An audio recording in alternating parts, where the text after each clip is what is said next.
Quand tu as une boîte comme Crunchfood, les urgences tombent de partout.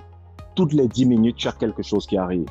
Ça peut être un livreur qui a eu un incident, ça peut être un client qui annule une commande, ça peut être des ressources qui menacent de s'épuiser en permanence. Pire encore, lorsque tu as plusieurs entreprises. À côté de Crunchfood, il faut gérer la pression de Digital School, de Seed Scholar, de Soft Engine. Généralement, ça pousse dans un état de pression et de stress énorme. Mais comment est-ce que je fais pour m'en sortir dans tout ça? Ce n'est pas de la chance, ce n'est pas du talent. Ça repose sur un système.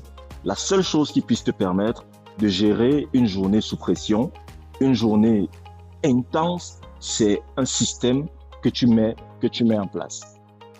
Dans mon cas, je me concentre sur 3 blocs, sur 3 choses, pas sur 1000. J'accepte dès le départ que je ne pourrais pas faire 1000 choses, mais il y a 3 choses pertinentes que je dois systématiquement faire. Et je me focalise là-dessus.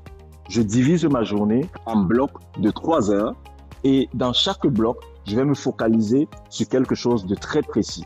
Tous les éléments qui sont non prioritaires et pas urgents, je vais les déléguer à mes différents collaborateurs. Et déléguer sans suivre, c'est renoncer. Donc, après avoir délégué, il faudrait avoir un autre bloc pour checker tous les éléments qui ont été délégués. Ce n'est pas une méthode qui est tombée du ciel. Après 10 ans d'entrepreneuriat, j'ai conçu une méthode spéciale que j'appelle la méthode RISE.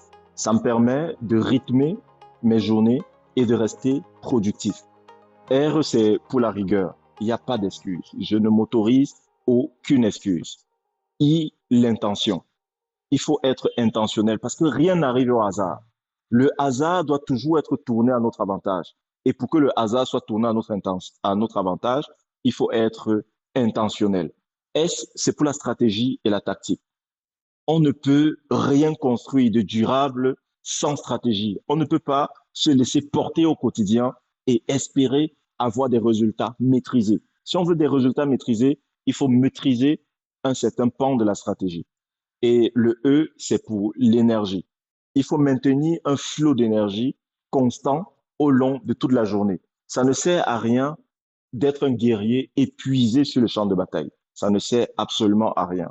Dans mon livre Éveillez votre Mia, le pilier 12 justement traite du guerrier énergique, du guerrier puissant. Ça traite du flot d'énergie. Comment est-ce que tu fais pour rester énergique